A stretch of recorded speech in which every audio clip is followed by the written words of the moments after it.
you don't bother to inquire about them, and you forget to think. You get too lazy to think. And one of the guaranteed ways to have a bad future is to stop thinking and allow the machines to think for you. But that again needs to be. If you combine those things together, the AI can do what we can do today. And we have to focus on what's the next step. How do we have a form of awareness of our metacognition to say, what's the next thing? How can we think better? And like you mentioned, specifically around problem solving, critical thinking, two of your super skills. How do information that's going into people's brains, making them smarter, the democratization of knowledge and intelligence is probably getting higher. It just so happens that the way people are getting that intelligence probably doesn't involve reading as much as it used to.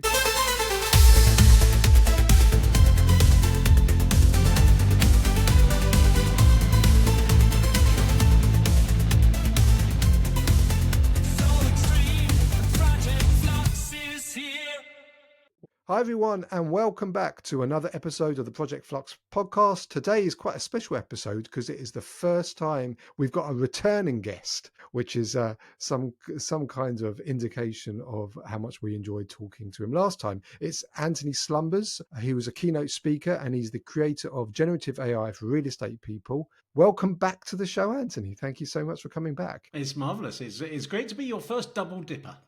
Yeah, well, that's something you can put on there to your LinkedIn profile if you want.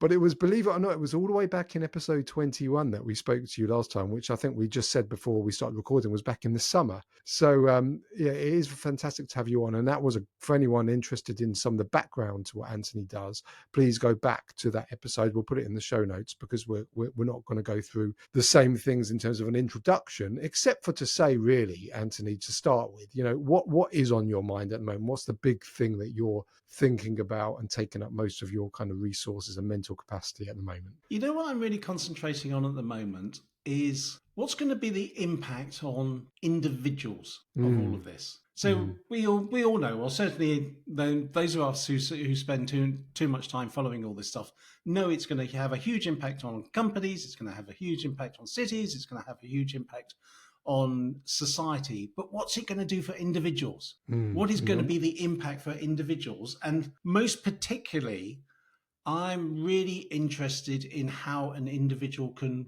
future-proof themselves. So how can they make AI a feature, not a bug? Because, as we discussed last time, I'm a huge believer that this is a force for good, but it's not going to be a force for unmitigated good, and it's not going to be great for everybody.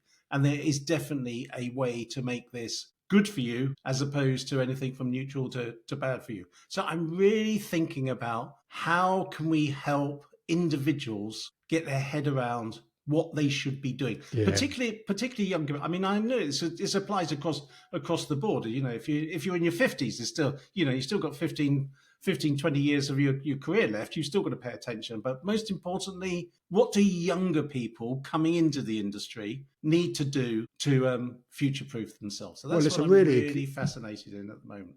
It is. It's a really interesting point because you think about young people coming through the education system at the moment, and that includes my kids. The education system is preparing them for a world that is no longer going to exist, and that's the big problem. So, it's the whole school system is based on a very kind of industrialized nation, isn't it? Getting people prepared to go into kind of blue collar, white collar jobs. That's not going to exist anymore. So I don't think the education system has caught up with the reality of where things are going. So it's a really good point because it concerns me as well. It's like I've got a son who's about to start learning, potentially go into law. And you think to yourself, well, by the time he's graduated in 3 or 4 years, what is that profession going to look like? Yes. Especially as there's been a number of papers out there this week about how good these systems are actually getting at law. But I think this is really important. And actually, let's just stay on this for a moment. Absolutely. Because it is critical. Because a lot of people ask me, well, what should I learn? Or more importantly, what should I be telling my children to learn? Mm-hmm. And I think it comes down to 4 things. There's 4 what I think of as super skills for the future, that if you have all of these, you're going to be okay. So the first one is you are going to need to be a really damn good human. you're going to need to have really good human people skills. And lots of people don't have good human people skills, but you're going to need to be an exponentially good human in the world of exponential and communicator, technology. I think. Then you're going to need to have much more highly developed critical thinking skills.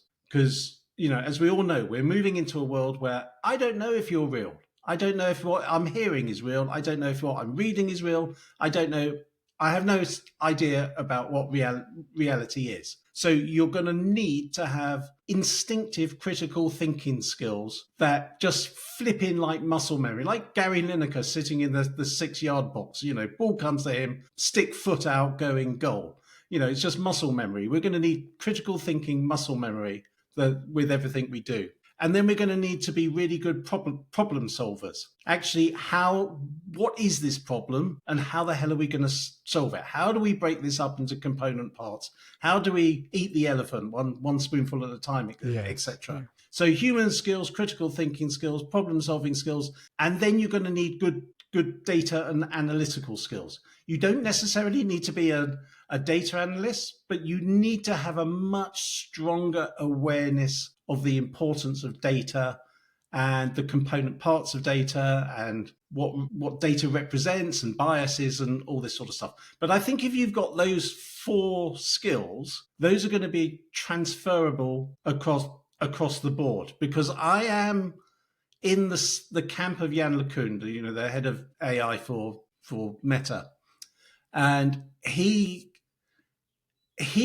continually says, look, at the end of the day, the humans are the apex species. It is us to maintain our position as having agency over what the machines do. Yes, that's a really good point. And that is so super important, that if we don't have those skills I just talked about, the machines will end up telling us what to do. And just one thing that I'm sure you've come across, the research that was done recently about the temptation for people to let the algorithm do their thinking for them. Mm-hmm. It's very easy with these things because they come back with good quality responses. You don't bother to inquire about them, and you forget to think. You get too lazy to think. And one of the absolute guaranteed ways to have a bad future is to stop thinking and allow the machines to think for you. But that again needs to be a conscious thing. We never needed to think about that before because we always had to think because we didn't have the answer. It's human nature, yeah. It's just at under a button for us. But now we can just push a button and there's an answer. But we need to think about it. So I said this.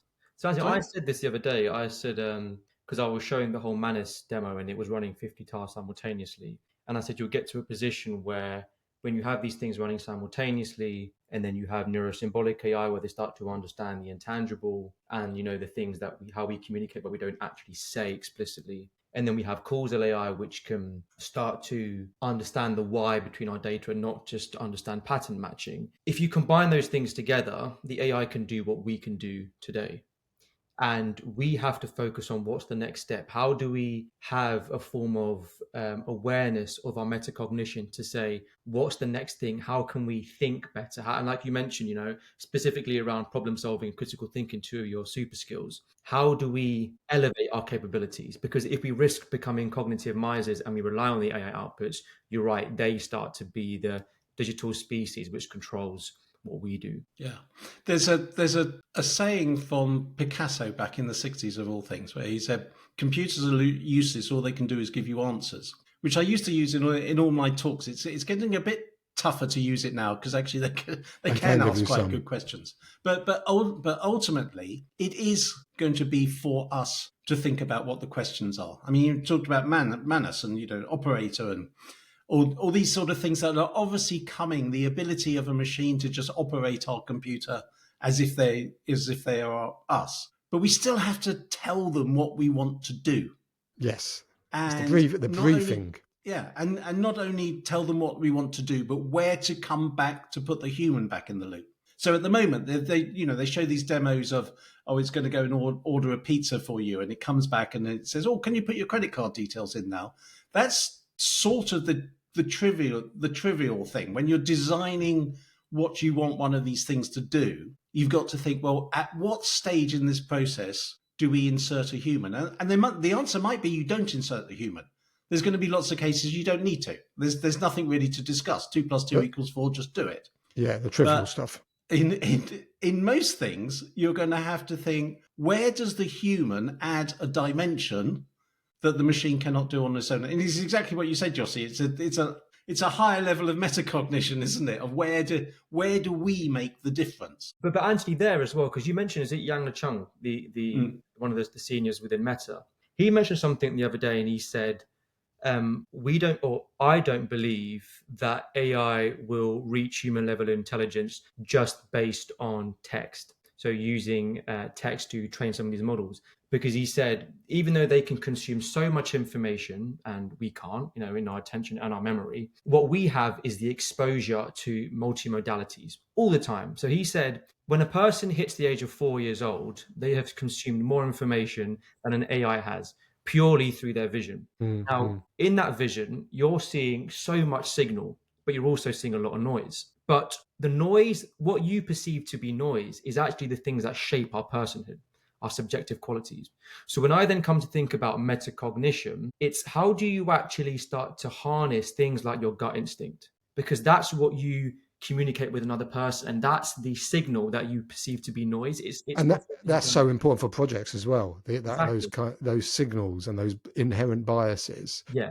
And so for the AI at the moment, it can't infer and make these connections between things. But this is what I'm talking about, neurosymbolism, right? Is when it comes to the point where it can start to understand these symbols, and then you give it the embodied cognition as having these robots, and they can perceive, that's when there's going to be a bit of a difference. So it always feels like we're adapting, we're continuing. I heard our good friend, can I call him a friend of the show? Our friend Elon Musk. I heard him say that. I heard him say that the limit with these things at the moment is both text and speech.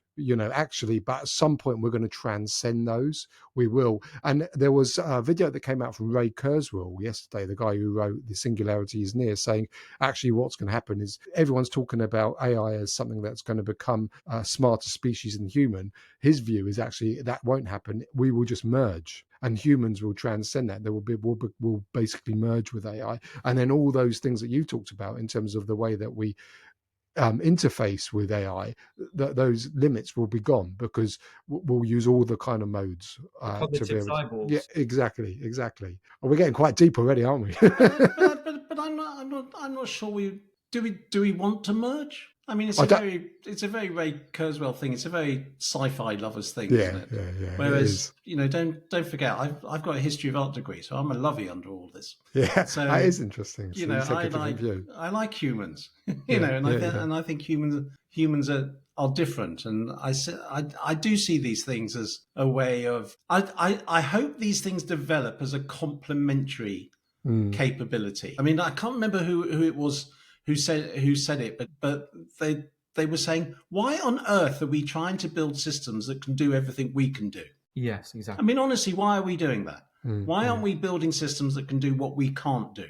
And there's a lot of sense in that. I mean, fundamentally, you see the way it's interesting. I was writing my newsletter this week on this, and partly it was the thing about it. Well, is there going to be any work? And I always say, well, there's the UN Sustainable Development Goals. There's 17 of them, and I say, well, when you fixed all those, come back and worry about there not being any work to do. Yeah. And the point is that at the moment, so many of those development goals we don't really address because they're too big, they're too wicked. We can't cope with them. And what I'd like to see, and what in my romantic utopian side thinks, is that I would like to see these tools enabling us humans to, for instance, fix all those things in the Sustainable Development Goals. That they now enable us to take on bigger challenges. There's lots of things we don't do because we can't do. We think, well, no way. How the hell do we do that? But when you mention convergence, and Ray Kurzweil mentioned convergence, I mean, the reason why was we think, like you mentioned, Anthony, is that we've built these things based on the way that our brains work. So neural networks and all of our understanding, especially with large language models, they've been trained on all the text written by humans. So it will start to learn our syntax and the semantics, etc., etc. But then equally, with the reasoning models, I've found that the more human-like you speak to some of these reasoning models, actually, they start to understand what you want from it. Now, if we don't want that, and we actually want these things to be slightly divergent, my worry would be is that there's a concern for predictability, because we know how humans work. So if we have an AI which is developed to be a lot more convergent to us, we can predict what it might do. So when you have some of these emergent properties coming off the back of it, we can kind of understand it. If we build these things to be a lot more divergent, then we lose that predictability, because the emergent behaviors might. Well, that might be a trade-off to stop it thinking like us and with the limits that we have. Because I think that maybe actually this is a step. We have to train it to do the things that we can already do, Anthony. But that's just a means to an end. It gets to the point of AGI or ASI, or whatever you want to call it, and then it can tackle the things we can't do. But you've got to go through that step. It's got to get to that step first. Yeah. Yeah, that's a valid point. I mean, I sort of like the Demis Hassabis line of all this, that, you know, we want to get to AGI so we can solve everything else. Yeah, I think yeah. is the line he uses, and that's sort of the point. But it still comes back to, we're sort of feeding our way across the river here, aren't we? You know, how do you cross the river? One feeding your, what's the Deng Xiaoping thing? Feeding a stone by stone across the river or something. Yeah. But we do have to make sure that we stay at the apex of this goal, of this game, and that it's for us to decide what we want to do. Yeah. And where do we want these things to go? It's like I was thinking about it earlier. There's this idea of what's really important for us to think about longer term, and that is thinking about how do we want society to evolve in this world. And this is sort of what's worrying me a bit at the moment. This is the sheer speed of everything happening. I mean, you and I follow this all the time, and we can't keep up. I mean, you hold down day jobs as well. I don't even have a day job. Still can't. It's impossible. I'm just feeling like we were saying before the podcast started, like even if I take an evening off or a weekend off, I'm getting FOMO because I'm sure there's been some announcement and I've missed it. Yeah. So for the average person who's not in this, it must be daunting. But do you think we'll trip ourselves up? Is that your concern? Because it's moving so far. I think we just won't think about consequences, and we'll let things develop, and then suddenly go, oh my God, I didn't want that to happen. I mean, that's really important, because people, like you mentioned, the younger generations and those in work today, they need someone or something to say, here's what you should be doing to jump on this wave. But then if things change so drastically, are those things evergreen? Is that advice evergreen? And I think that's something which is completely uncharted territory. But I still think your 4 super skills that you mentioned, Anthony, are key, right? Human skills, problem solving, critical thinking, data analytics. The one that sticks out to me is data analytics, right? Because I saw something from Andrej Karpathy, and he said, everything that we write at the moment is created for the human mind. When you write your websites, it's HTML, it's rich text, beautiful. But then he said, actually, what you need to be doing is to making everything machine readable. It might look boring, it might be laborious, but the machines can read them a lot more effectively. So when you mention data analytics, for me, it's like, actually, these all things tie in, because you're trying to communicate and you want to train these models using text, but actually you need to do it so it's machine readable. You know, it's very interesting. I was talking to one of the tech people in one of the big real estate advisory companies last week. And he was saying, I've been trying to get the company to understand that we should be thinking about all our research reports in this way. That, you know, everyone puts out all these research reports, how many people actually read them, but the machines will read them. Yeah. And you need to start thinking like that. It's interesting. Because when you're writing a report of research, you have to assume that the vast majority of people won't read it. It will just be referenced by an LLM or something. And so it has to make more sense to the LLM than the human, because the way that it will be played back to a human will be, probably through speech or something at some point, through an I'm LLM. building Or on that, James. yeah. I'm building on that. What you just mentioned is spot on, because what happens then is if you have a personalized AI model, you then digest that information in a way that's more conducive for you to understand it. Yeah. So there won't be like a single way of presenting this data. It will be presented to you as an individual. But do you think then that creates a problem with interpretation, lack of consistency between people? If Anthony has his AI, James, you have your AI, and I have my AI, and this is particularly within work, but this is really important here. It's saying that, okay, we make our text training data machine readable. We're not going to read it. It's 20 or 30 pages long in our reports. But we then all probe our AIs and they're slightly different. Well, do you know what? I think this is a potential advantage. So if you take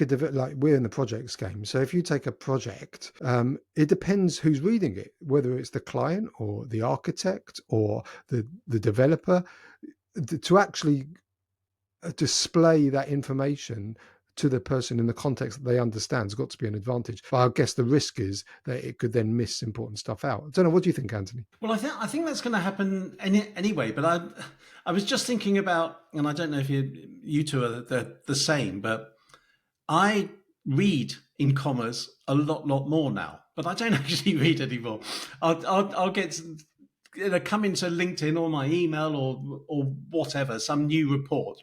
I just immediately I download it, upload it to Notebook, push create a podcast A summary, yeah, and then rather oddly, I then go off for a drive in the afternoon and listen to 3 of these different notebook podcasts as I'm just poodling around the countryside. But what that enables me to do is ingest a huge amount more than I ever could before. Okay, exactly. I'm not doing it at the full depth. Although when there's something really interesting, I will go back to the source and dive in there. So I cover a lot more, but I also have a broader reading list as well, because I like reading, I like listening about all these academic papers that the research labs put out. Now I can't read them.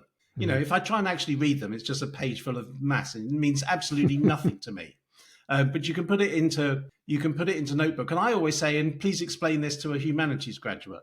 But also with third-party research documents that are non-real estate related. So you'll get things that come out of the World Bank or the World Economic Forum or something like that. I stick those into Notebook, and then I give it the customization of, please, can you look at this through the lens of a commercial real estate professional? How might anything in this impact on the commercial real estate world? Yeah, and that's the power. It gives you a superpower, doesn't it? It is a superpower, and Josh is quite right.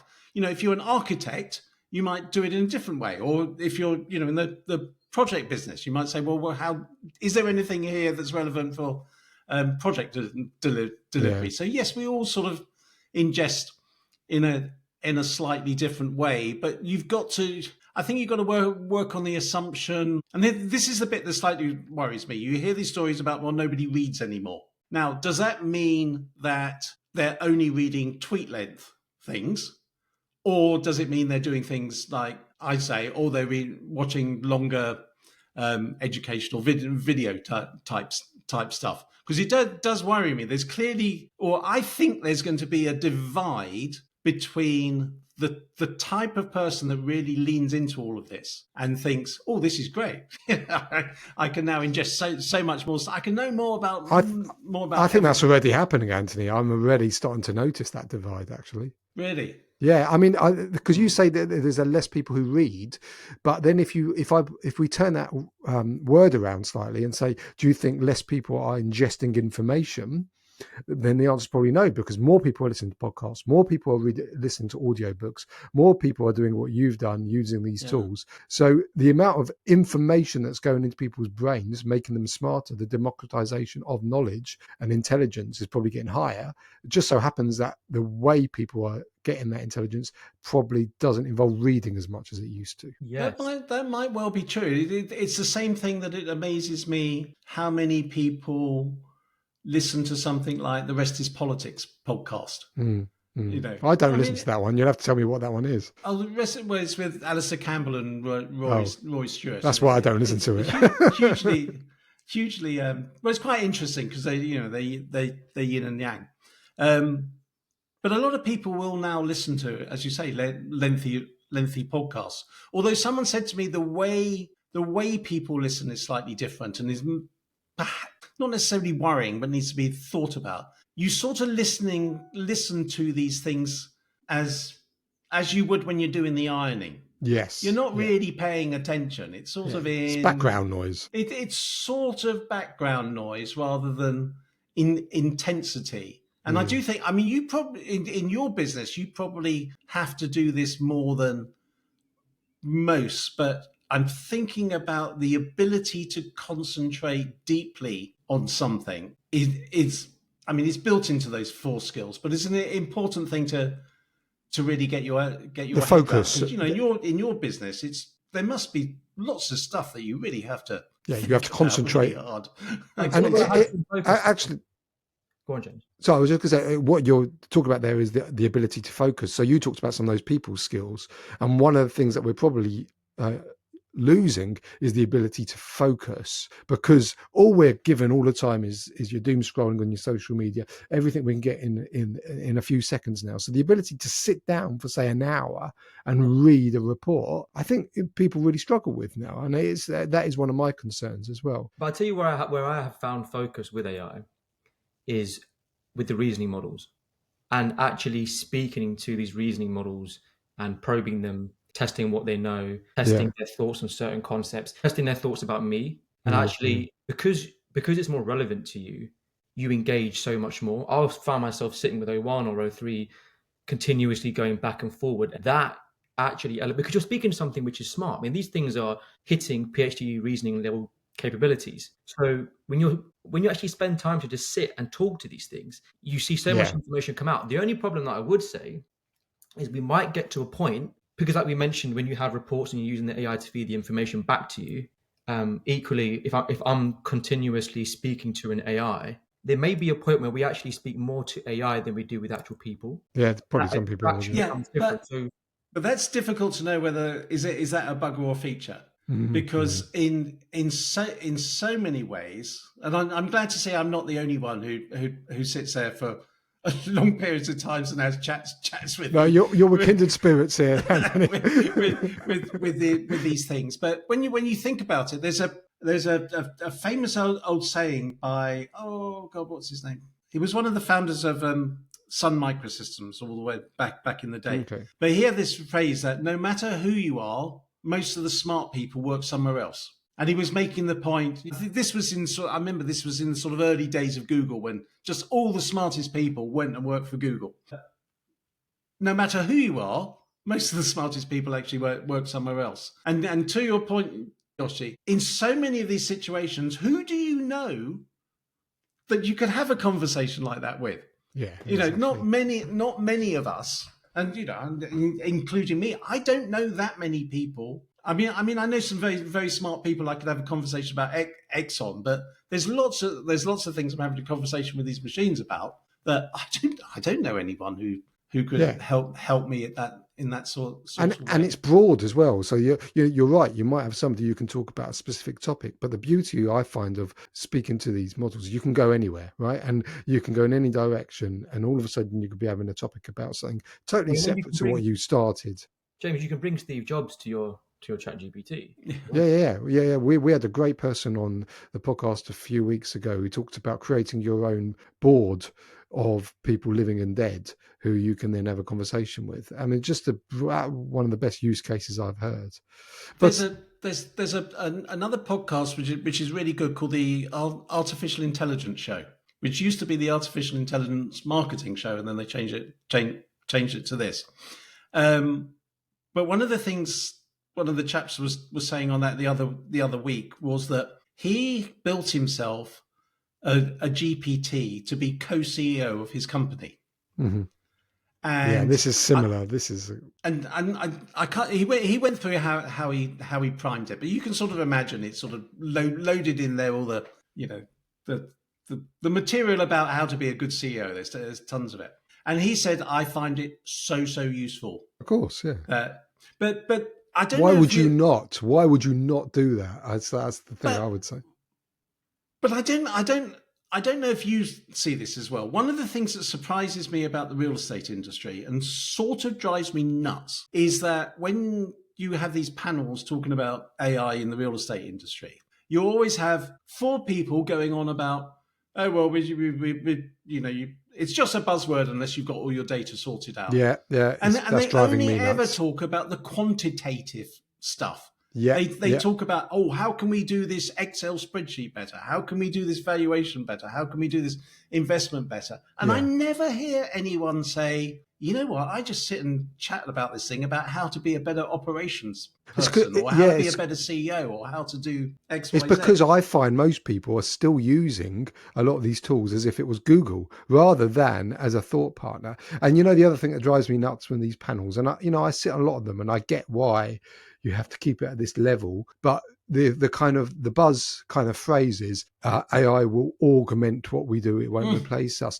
And I'm like, yeah, that might be true at stage 1, but it's definitely not true at stage 2, 3, and 4. So people are a little bit in denial, and I'm not sure if they say it because that's the buzzword, but I think we've got to wake up to the fact that it's going to do more than just that, actually. I think they say it because they don't want to scare the horses. Yeah, I think it's that, and that's why I don't push back hugely, because I think it's more important at this moment in time to get people on the bus than to, because I have seen some people also use the scare tactic, which is you're all doomed, and that doesn't work really well either. The thing is, and this is the thing that we discussed, because Manus brought my attention to this, and I guess so did DeepSeek. Do you want to explain what Manus is for people? Because I know it's brand new for Yeah, so Manus is a multi-agent architecture. It was a solution or a tool that went viral last week out of China. It's a bit like Operator, isn't it? AI is Operating can do multiple different tasks. The difference to traditional LLMs is that it now, as opposed for being used for idea generation and information, it actually does tasks. It executes tasks end to end. And it's powered by Claude 3.7 Sonnet. So you do see the mix between the oceans. But just on that point, China are much more focused on complete automation, autonomous systems. The West are more focused on augmentation. If China start to see a lot of fruit, they start to see the fruits from what they're doing in automation, I will put a bet on the fact that the Western front will also do the same. And at that point, when you have these autonomous systems, these things are now thinking and developing their own theory of mind, their own frameworks, their own worldviews about how to do things better, whether that be projects, real estate, construction, anything. So there will come a point where if we're relying too heavily on AI to do everything that we do, and they have their own systems in place, we have to lend towards the idea that our jobs are going to be taking over, because what we're doing now is not conducive for delivering what the new world's going to deliver. So it's inevitable. So I've always been in the camp that it's going to be complete automation. I don't see it being any other way, in my opinion. Unless, like Antony, you said, we actually change the way that we think. And none of us know what exactly that is. Okay, I'll put a slight caveat on that, because I'm not only saying we need to change the way we think. It's interesting what you say about China. Of course, the reason China is going for automation is their demographics are horrible. Yes, they're just literally running out of people. It's surprising. It's surprising so many Germans seem to dislike AI because they've got terrible demographics as well. Right. And interestingly, in the US, of Western countries, actually the US has the best demographics. So there's partly a reason for that. Actually, as a side issue, there was a report came out by Edelman, the PR company, always do this trust survey each year. And it's interesting in that if you look at the level of trust in AI for basically Western countries to Eastern countries, the trust is hugely higher than in the West. And I think it's because they're thinking, well, these are the tools that are going to enable us essentially to take their jobs. Yeah. But also there's a culture, and they need it. In America having a lot more agency than those who are. There's that argument as well. But yeah, I mean, I can definitely see that. And that's a great point you mentioned about the demographic changes. That's fascinating. And another thing I read last week, though, that is interesting, talking about offshoring and Trump doing all his sanctions and whatever, which obviously is harder on services and what have you.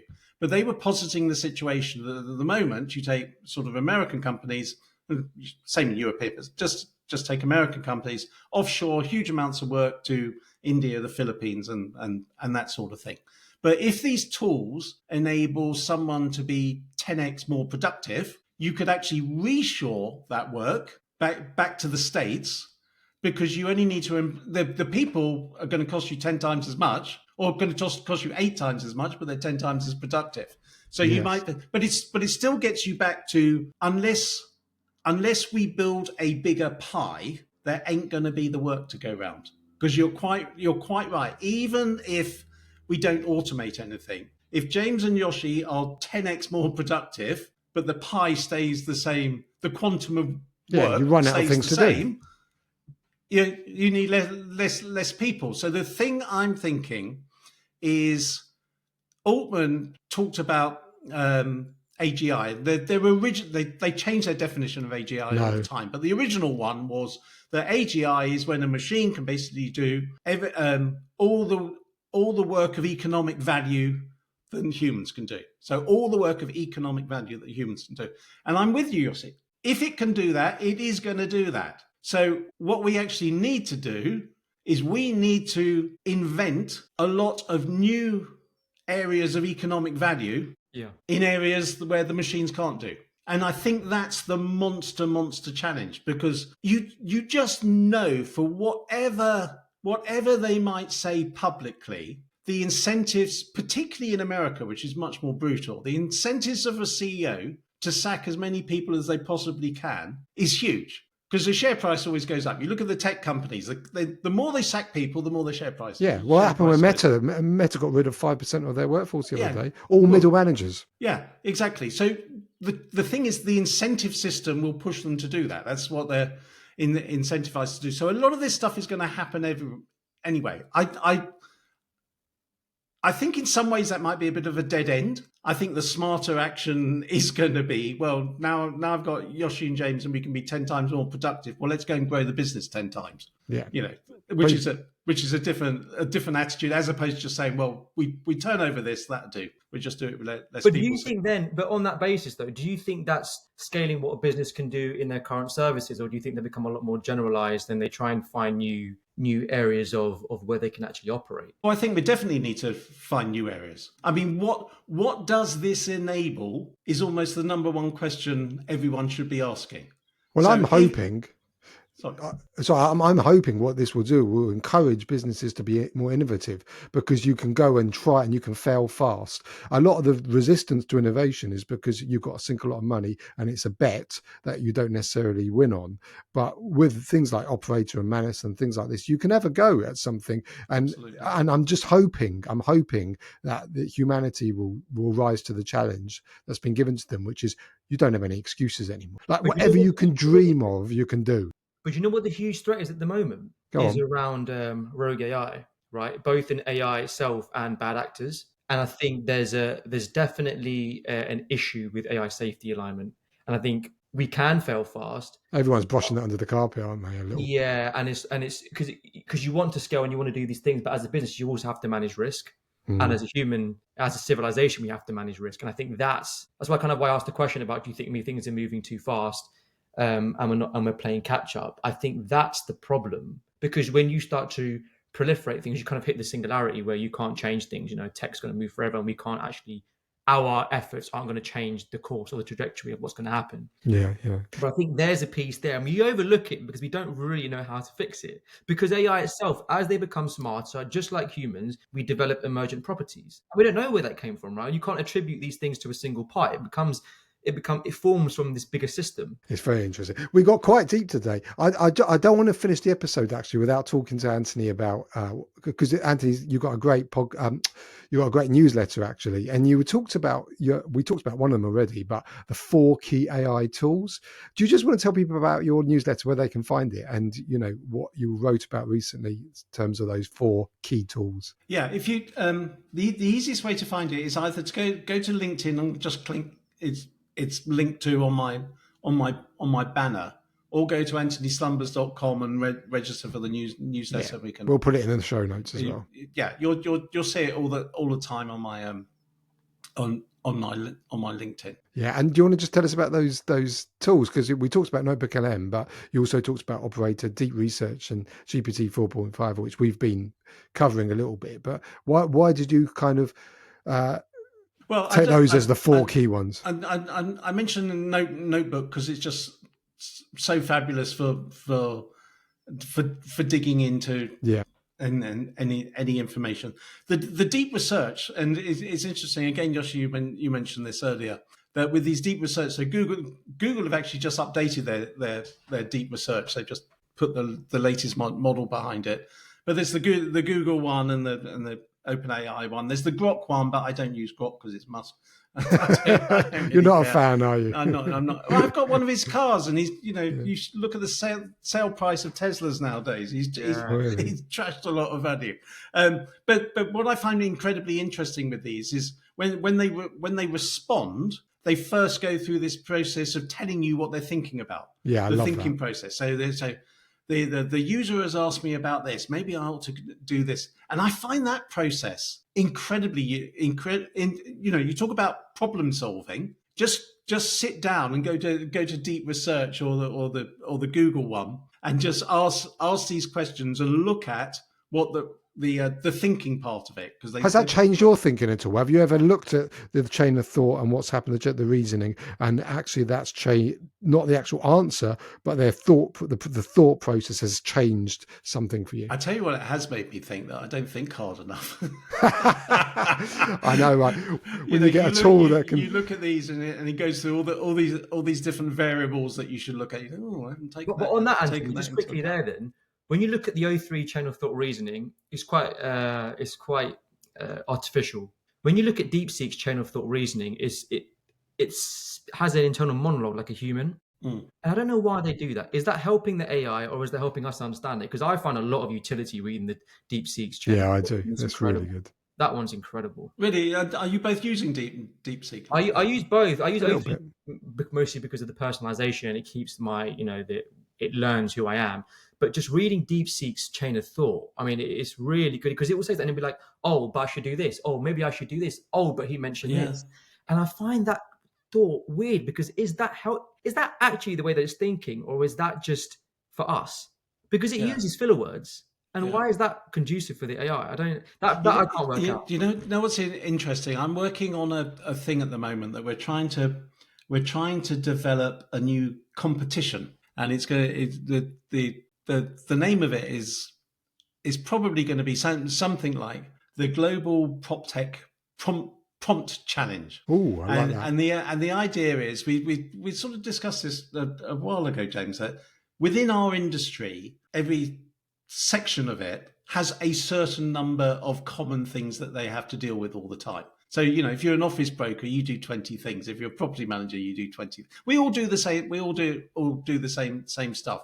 So to what extent can we build really good prompts that help us understand what are the inputs needed to solve this problem? What's the processing needed to solve this problem? And what's the output? And I was playing around with one yesterday, and I hadn't actually pushed the prompts as hard as I've done the last few days. So I was doing one about a sustainability issue. It doesn't really matter what it is. The idea is you'll have a goal, and then each goal might have 5 tasks that need to be completed in order to fulfill that goal. Well, now write five prompts to do that. So you break a goal down into its tasks, and then you say, have I got a prompt that can help with this? And I was trying to understand what inputs would be required, what data would be required to do X. And I didn't know. Sustainability is not my field. I was doing it because one of the people on my course next week is very big on sustainability. So I thought, well, I better try and gen up a bit on sustainability. But I was using Claude 3.7 in the new extended thinking mode. And it's fantastic. I haven't tried that one. Oh actually. God, it is so good, and it does the thinking process to it. So the question was something like, what was it? Can you come up with a framework for building new sustainability images for a portfolio of properties? Mm-hmm. So I then used it to help me break down all the different data points I needed, so details about the property, and then it broke it down into the component parts of sustainability. So what's your energy usage, what's your water usage, what's your XYZ usage, and then ended up building this whopping great prompt. And I was amazed how much detail you could get into these things. So the idea is, I think there's something like 20 different pieces of data needed, and then there's a thinking process, and then it wanted the output to be output six different types of things. And it worked its way through it. So that helps you work out what you need to know. How do you it's the same thing. I'm actually wondering what you two think about this idea of how do we, if you're an older, more experienced person and you use these tools, they're brilliant because you know when they're going slightly off piece and you can push them back and whatever. But if you're new and you don't have that experience, you don't have that. I have a feeling that these tools are going to be the most amazing virtual mentors for younger people that are actually going to be able to compress probably 20 years of learning into 5 years. It's going to democratize intelligence, isn't it? This is the way I see it. Everyone's going to have access to the same intelligence. And then it goes back to what you said right at the beginning of the podcast, which is the people skills, the communication, the way that you actually use that knowledge. So in some senses, we're going to go full circle back to, like we said, the human skills, which we have been lacking over, certainly the last decade or so, a couple of decades since social media's come in. You've noticed a decline in human skills. Hopefully we'll get a rekindling of human skills. But if you think of what is there going to be for us to do, there is going to be so much work in creating and curating things like that. Yes. Of understanding what do I need to know about X.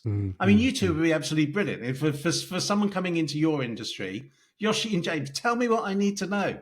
With your experience, and you'd be really, really good at designing the product that would help someone do that. Some people will be rubbish at it, but there's definitely people who are going to be really good at. You need to know this, and therefore you need to do that. You need to do this. It's basically we all become teachers, and we all teaching each other. And the same thing should happen in reverse. That more senior people should encourage their junior people to come and reverse mentor them about what's going on. What are all these talks? So all this does is, I think for me, is now when people tell me what's the best way to learn AI, I'd say speak to it as if it was a human, and if you want to know how it works, just ask it. Yes, exactly. People don't do that. It goes back to my point. People still treat it like Google. The number one complaint I get is, I tried it and I typed something in and it was rubbish. I go, what prompt did you type in? And they've literally written it like Google. Best restaurant local. They don't even, because that's the way we've been trained for the last 20 years to interact with technology, is by shortening things to the lowest common denominator so that a Google search will understand it. And we've got to go the other way now and give it context, give it role, give it kind of the ability to ask questions, etc. So my thing there, James, is as simple as this. If you want to write the best prompt for a model, just ask a model to develop you a meta prompt. Ask a prompt to build you a prompt. I need to prompt O1 for this. Write me a prompt so I can prompt O1, and we'll do it. Yeah, that is exactly right. And then you tweak that because the way you describe the question comes into it. It's like Anthony saying to me. Anthony goes to me, Yoshi, what's the best way I can ask you a question that you understand? Yes, that's basically what you're asking. Yeah. And I will say, Anthony, ask it in this way because this is how I learn. Yeah. Like it really is as simple as that. And for me, I don't know why it's taken me so long to realize it. No. But you do have these light bulb moments along the way, don't you? Like things like this happen. You're like, oh, okay, this is how I get the best out of it. But listen, guys, I'm really conscious that we're kind of, I would say we've taken up a lot of Anthony's time, and we could talk to you, Anthony, for hours and hours, which is why we got you back on for round 2. And I'm sure we'll get you back for round 3. But before we close up for the session, is there anything else you want to, any pearls of wisdom you want to depart to our listeners? I would only say, and it sort of follows on from what we're talking about, is exactly as Yoshi said. Ask the models what you need to know, but push them hard. People don't realize, and to be honest, the thing I did yesterday was pushing a prompt harder than I've ever done, and it sort of amazed me. It took about 10 minutes to print out the answer. Yeah, wow. That's some prompt. And it was extraordinary. You can really, really, really, really push these things, and they're fun. They're interesting. Just Ask them stuff about you're interested in. Yeah, brilliant. Well, there you go. Really good advice to end the episode with. So, Anthony, thank you so much for giving up some of your time. It always is a pleasure to speak to you. Well, I think we can officially class you as a friend of the podcast. So it was great. Thank you very much. Thank you so much. We'll see everyone later. Bye-bye. Project Flux is here. That's a wrap for today's episode. But before you go, exciting news. Project Flux is teaming up with Project Management Global to bring you the latest in AI-driven project delivery and essential management insights. Through this partnership, expect weekly AI insights, practical tools, and expert thought leadership, ensuring you stay ahead in the evolving project landscape. Stay tuned for exclusive content, joint research, and strategies to supercharge your project outcomes. You can learn more at www.pm-global.co.uk and be part of the future of project management. See you later. Just want to give a big shout out to our sponsors, Construct AI. For anyone interested in looking at Construct AI, the link's in our show notes. There's a free tier that you can play around with. Yoshi and I have been using it for a good year since it was originally launched, and we get a huge amount of value out of it. So I thoroughly encourage everyone to go onto the Construct AI site and have a play around. Cool. And guys, before we sign off, please don't forget to share, follow, and like all of our stuff. So that helps us to engage with you and understand a bit more about what you want, so we can bring it to your doorstep as early as possible. See you later, everyone.